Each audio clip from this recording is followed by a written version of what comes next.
À Monaco, le prince règne souverainement sur le territoire de 200 hectares que nous connaissons tous, entre montagne et mer. Mais les Grimaldi ont également eu des fiefs à travers la France et l'Italie.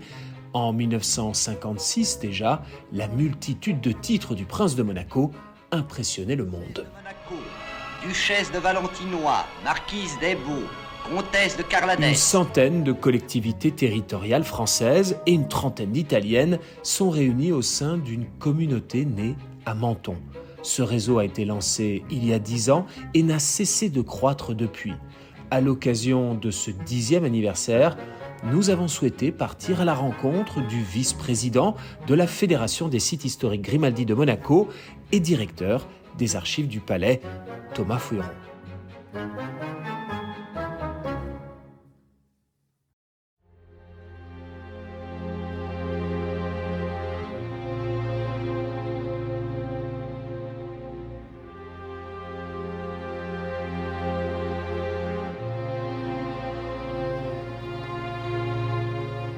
Bonjour Thomas Fouilleron. Bonjour Yann. C'est un plaisir de vous retrouver dans cette magnifique cour d'honneur du Palais Princier. On a vu ces images de ce film de Citel, il me semble. Absolument. Produit par Citel, monégasque. production monégasque.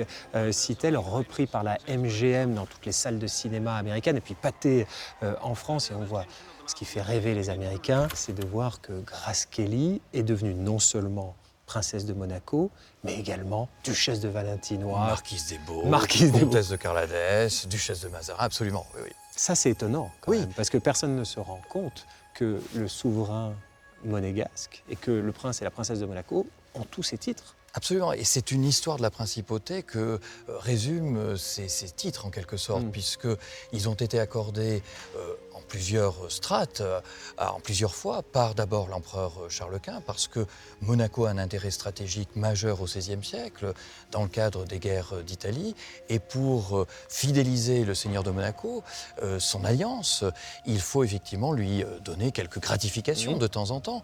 Et en 1532, Charles Quint éprouve le besoin, on est 8 ans après l'alliance de 1524, d'octroyer au nouveau seigneur, au seigneur Honoré Ier, Grimaldi, un certain nombre de fiefs dans le royaume de Naples, puisque le royaume de Naples est sous la domination de l'Espagne actuellement. Donc aujourd'hui, c'est en Campanie, c'est en Basilicate, c'est dans les Pouilles, et c'est notamment le titre de marquis de Campagna, qui explique d'ailleurs que la France remplacera, telle une pièce automobile, il y a un remplacement standard, le marquisat de Campagna par le marquisat d'Ebbo pour l'héritier du trône, et qui explique qu'aujourd'hui encore, le prince héréditaire Jacques porte le titre de marquis d'Ebbo.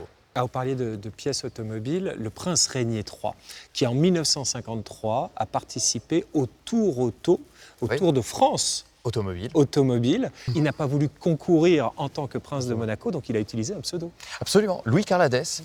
Alors Louis, le prénom de son grand-père, le prénom aussi du premier comte de Carladès, son lointain ancêtre Louis Ier, qui a fait bâtir cet escalier en fer à cheval qui est dans la cour d'honneur.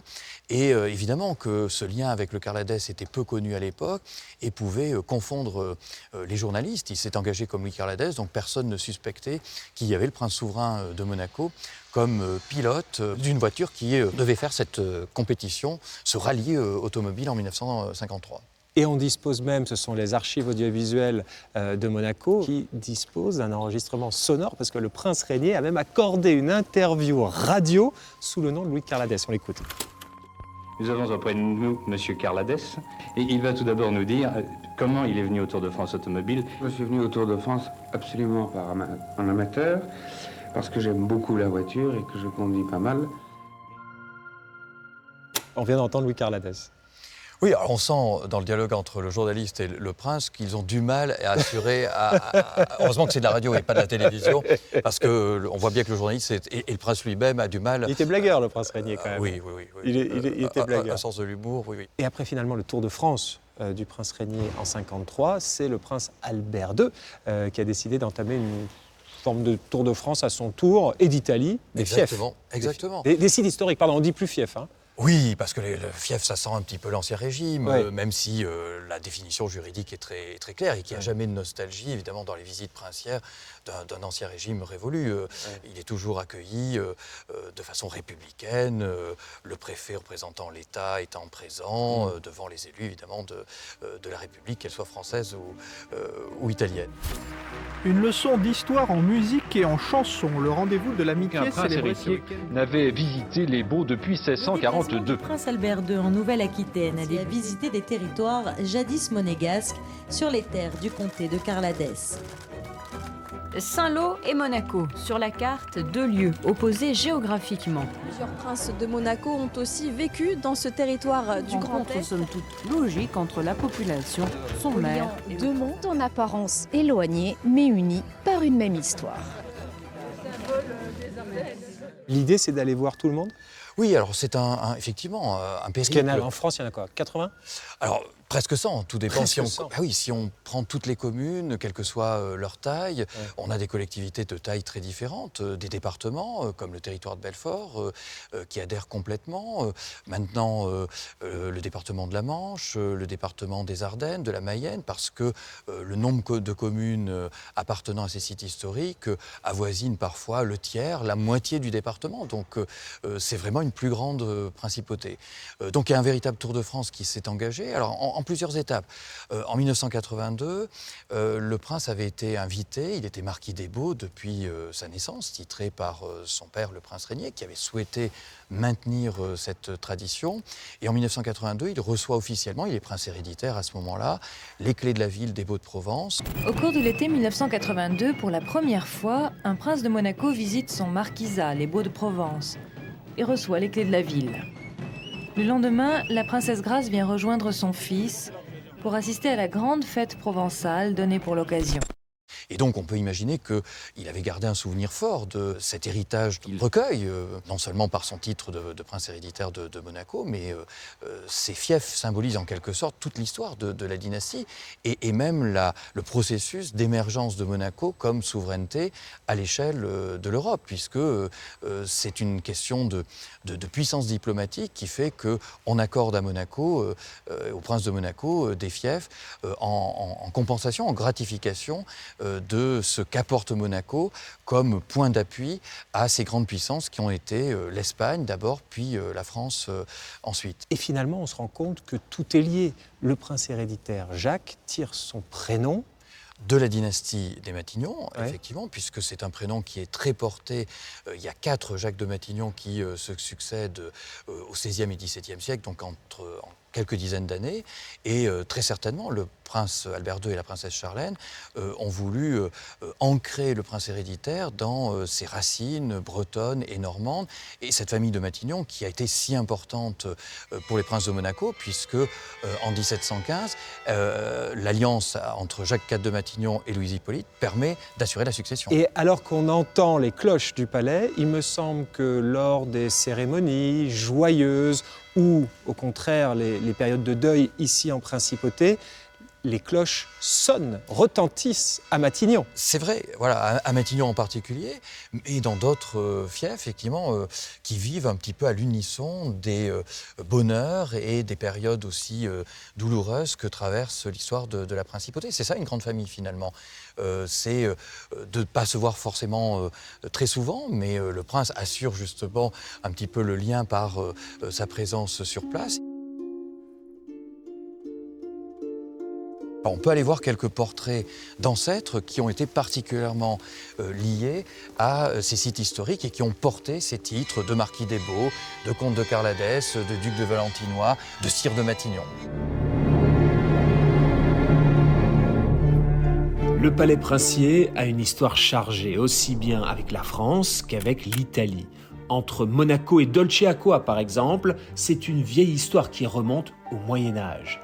Avec 2 familles séculairement rivales, c'était un peu les Montaigu et les Capulet, une histoire digne de Roméo et Juliette. Oh Roméo, pourquoi donc es-tu Roméo? Une passion amoureuse qui s'est transformée en passion criminelle. Il y a eu du sang, il y a eu des armes.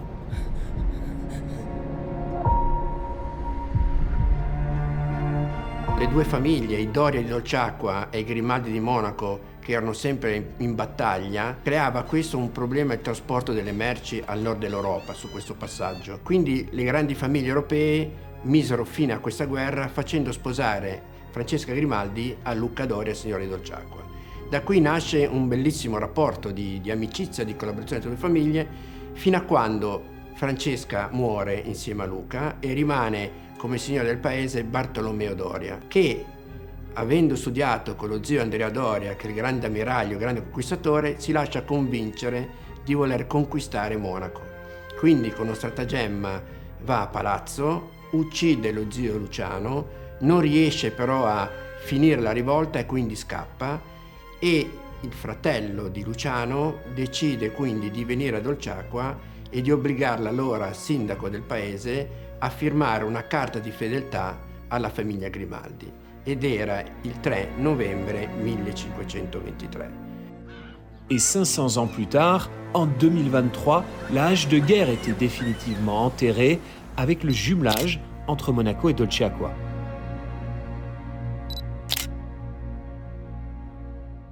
Alors Thomas, maintenant nous sommes dans la salle du trône du palais et voici ce portrait majestueux de Jacques Ier de Monaco. De Monaco, mais Jacques IV de Matignon. IV de Matignon. Effectivement, il a changé de chiffre, si je puis dire, par son mariage, puisqu'il était... Enfin, il a commencé par IV de Matignon. Voilà. Ouais.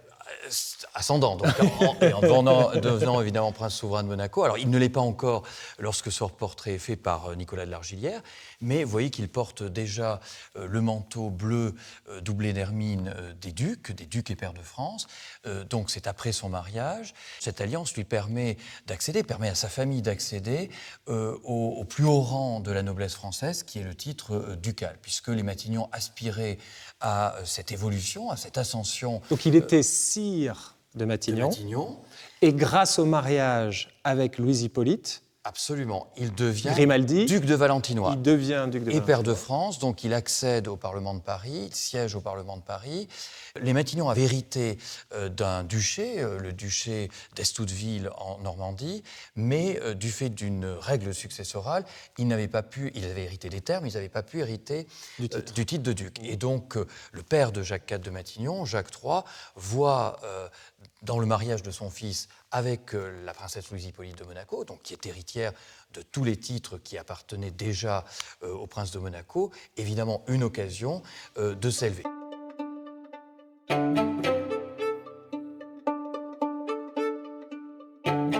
Mais finalement, quand je vois ici dans cette salle du trône, je vois Charles III, le prince Albert Ier, ce sont des grands princes. Donc si le portrait de Jacques IV de Matignon, Jacques Ier de Monaco est ici, c'est parce qu'il a eu un rôle important. Oui, absolument. Non seulement sur le plan dynastique, parce qu'il assure la succession de la lignée à travers son mariage et donc l'abandon de son nom au profit du nom de Grimaldi et de la pérennité des losanges, des fusées d'argent et de gueules que nous connaissons donc des armoiries princières, mais aussi parce que c'est un amateur d'art reconnu, un connaisseur. Il est cité, il y a déjà des guides touristiques de Paris à l'époque, et l'hôtel de Matignon est cité parmi les grandes collections qu'il faut voir dans les hôtels aristocratiques à Paris, donc rive gauche, à la rue de Varennes. Il faut aller voir l'hôtel de Matignon. Alors le prince héréditaire Jacques tire son prénom de Jacques de Matignon. Son titre en tant que prince héréditaire, c'est marquis des Baux, mais il y a également la princesse Gabriella. Qui est comtesse de Carladès. D'accord. Parce que le titre de comte de Carladès était traditionnellement attribué au deuxième dans la ligne de succession. Et donc là, on a le petit frère du futur prince Honoré III. Alors le prince Honoré III était marquis des Baux, qui était donc ce titre d'attente, comme en Angleterre, il y a le prince de Galles, comme il y a le prince des Asturies ou la princesse des Asturies en Espagne. Et le frère cadet du prince Honoré III était donc comte de Carladès. Alors le peintre a voulu représenter en arrière-plan, très certainement des paysages qui évoquaient le Carladès, donc vous voyez des cascades, des collines, des montagnes qui confusément évoquent cette Auvergne du Carladès. Donc on a évoqué Matignon, on a évoqué Carladès, et le prince s'est précisément rendu à Matignon en Bretagne et en Auvergne dans le Carladès avec les enfants princiers et la princesse Charlène. Absolument, avec toute la famille, effectivement. C'est une forme de transmission à la nouvelle génération, effectivement, pour incarner la région avec laquelle ils sont liés dès leur naissance. Et donc, ça a été une véritable découverte pour eux. Ils savaient qu'ils étaient marquis des Baux ou comtesse de Carladès, mais évidemment, ils n'avaient aucune idée de ce que ça représentait comme paysage. Lorsque nous avons appris officiellement par un courrier que la famille princière venait à Vic-sur-Cère, là c'était l'événement. C'était un honneur immense, mais aussi beaucoup de pression.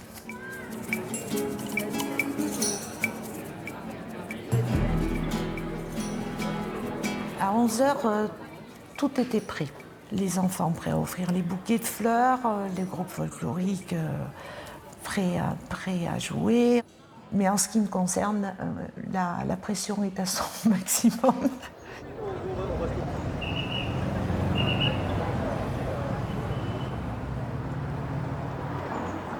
Quand j'ai vu arriver le cortège avec les gyrophares, tout s'est enchaîné. Le prince Albert nous a mis à l'aise. Bonjour, bonjour. Son calme et sa simplicité fait redescendre la pression.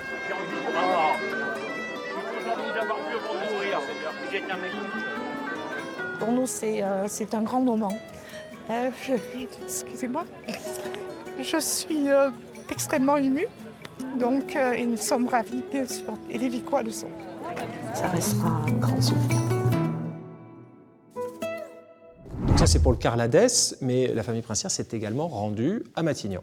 Oui, notamment à Fort-la-Latte, où les enfants princiers ont pu découvrir une forteresse médiévale assez extraordinaire.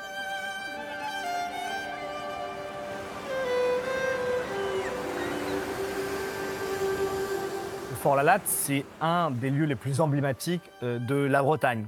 Et donc, j'imagine que pour le prince Jacques, ça a dû nourrir l'imaginaire chevaleresque du prince. Tout enfant rêve de chevalier, de prince et de princesse. Or, ils le sont. Et ils ont ce capital qu'ils ont reçu de leurs ancêtres, qu'ils transmettront eux-mêmes un jour et qui les enracinent profondément dans le terroir français ou dans le terroir italien.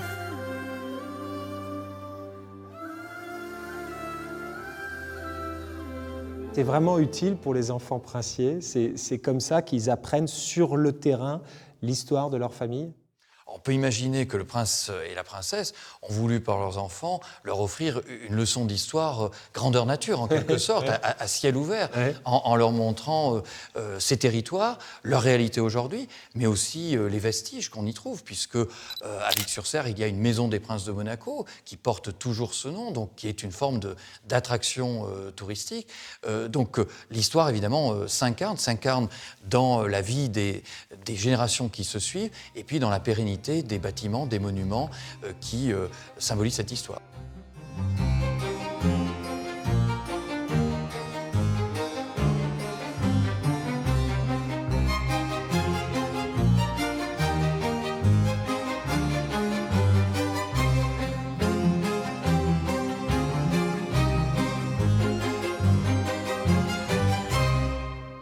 Alors Thomas, il y a les visites sur place dans chacun des anciens fiefs qu'on appelle maintenant site historique, mais c'est également des rencontres ici sur la place du Palais chaque année. Oui, absolument. Depuis 2018, c'est un vœu du souverain qu'il y ait en quelque sorte un match retour à ces visites sur le terrain. Et c'est initialement Albert Croesi qui a été le metteur en œuvre de cette idée du prince Albert II. Ça suivait la constitution du réseau lui-même. En 2015, c'est Jean-Claude Guibal qui, alors député maire de Menton et président du groupe d'amitié France-Monaco à l'Assemblée nationale, qui a créé la première association de droit français français qui initialement regroupait les sites à la fois français et italiens. Et puis, devant la croissance du mouvement, il a fallu donner en quelque sorte aux Italiens leur indépendance, leur autonomie, autour de Fulvio Gazzola, du maire de Dolce. L'histoire se répète. En quelque sorte, effectivement. Et puis a été créée, pour coordonner ces deux associations nationales, la Fédération des sites historiques Grimaldi, de droit monégasque, que préside le souverain, et qui a été, dans un premier temps, confiée à Albert Croesi pour organiser justement ces rencontres des sites historiques. Ces rencontres, beaucoup de produits du terroir, des différentes régions, des territoires. Oui. Il y a même je crois que c'est le président de la République française, donc c'est oui. Emmanuel Macron qui a employé cette expression lorsqu'il a remis la cravate de commandeur de l'Ordre du Mérite agricole. Donc il y avait effectivement un rapport et il a salué l'action du souverain pour la valorisation des produits agricoles français issus justement de ces sites historiques. Donc il a évoqué la labellisation de ces productions gastronomiques, artisanales, etc.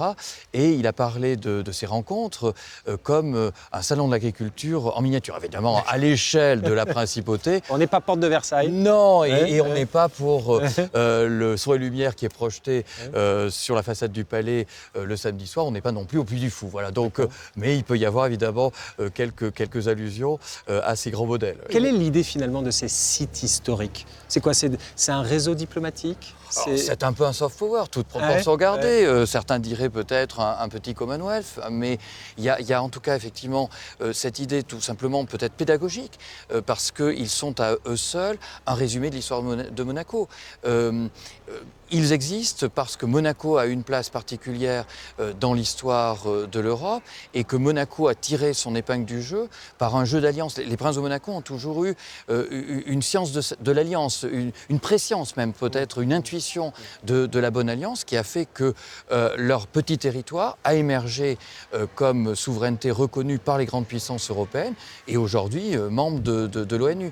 Donc il faut évidemment raison garder, mais le réseau des sites historiques Grimaldi est le reflet de cette histoire pluriséculaire et effectivement assure finalement au petit territoire de la principauté une plus grande influence dans le domaine du soft power.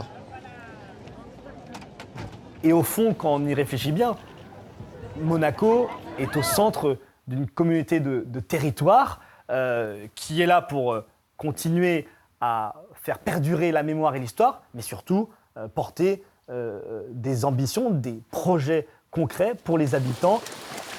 Le combat que mène la princesse Charlène sur l'apprentissage de la natation, la lutte contre les noyades. Et si je prends le combat du prince de Monaco sur la défense des océans, là aussi, nos territoires sont liés. Ces sites historiques de la famille Grimaldi, c'est un trésor diplomatique aussi pour la France et pour Monaco. Et j'ai vraiment envie de continuer à développer cette belle relation. Donc, auparavant, c'était des fiefs qui ramenaient des devises quelque part. La principauté devait sa prospérité aux recettes fiscales de ces territoires. N'oubliez pas les citrons de Menton, quand même. Bien sûr, les citrons de Menton. Aujourd'hui, c'est un lien affectif. Oui, c'est un lien d'amitié, c'est un lien affectif. C'est un lien aussi qui marque le territoire, puisque de nombreux monuments... Et eux-mêmes le revendiquent tous ou pas? Alors, je crois qu'il n'y a pas effectivement, parce qu'il n'y a pas de crainte de réactionnaires, de réannexion. Peut-être certains voudraient effectivement, enviant une forme de prospérité de la principauté, mais tout ça se fait évidemment dans un grand respect mutuel et un intérêt partagé. Je crois que c'est l'objet. Dans cette démarche des sites historiques, il n'y a pas de nostalgie. Non, on est là pour célébrer l'histoire, un destin commun. Absolument, le prince le rappelle à chacun de ses déplacements. Il est tout à fait dans le respect des institutions actuelles, qu'elles soient françaises ou italiennes. Et il n'est pas là pour susciter même un élan de ferveur autour de lui et éventuellement une demande d'annexion de la part de ces territoires. Peut-être certains en ont dans la nostalgie, mais pas la principauté, pas le prince.